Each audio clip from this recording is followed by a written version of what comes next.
Leave success close to you. What does that mean?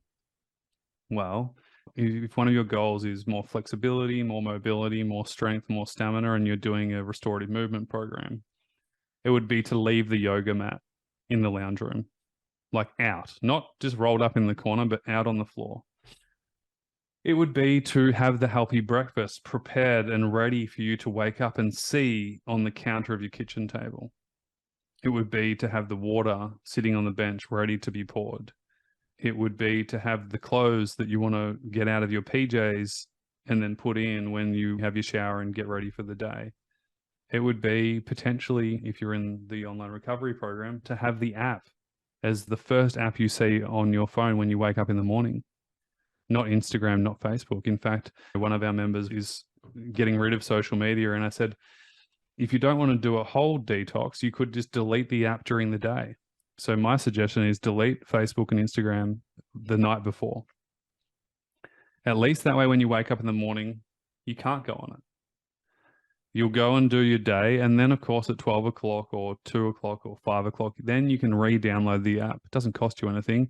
Watch whatever you want to watch, scroll, do that chill out thing. And then that way you're still productive in the morning. Again, it's the environment in which you put yourself in. So I understand that some of you don't have the resources to invest in coaches or programs or things, but this is free choice right now. Like, you literally get to consume whatever you want to consume. It's a choice. Pay attention to what happens when you maybe get rid of anything that's not conducive of where you want to go. You might not have thought about this before, but it's huge. And I tell the team all the time, you've got to keep growing and finding places that help you move towards more of what you want.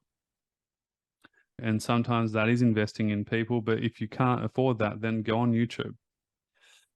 I think the first point of call is stopping the stuff that you don't want, which is kind of getting rid of the shitty relationships, the shitty friendships, the negative news. I don't have a TV in my house. I've got one. It's never on. I don't know how to use the remote in this one, which is hilarious. Haven't bought the newspaper since I was sick, since I got sick when I was 15 or something. And obviously after I recovered, I just was like, well, why would I waste a moment of anything that's negative or not useful for my life? It's just not going to enhance my life. So why would I do that? So I'd love you to think about that for yourself right now. Where in your life can you get rid of something that maybe isn't conducive of where you want to go? In the time that energy is really precious to you, it's very important.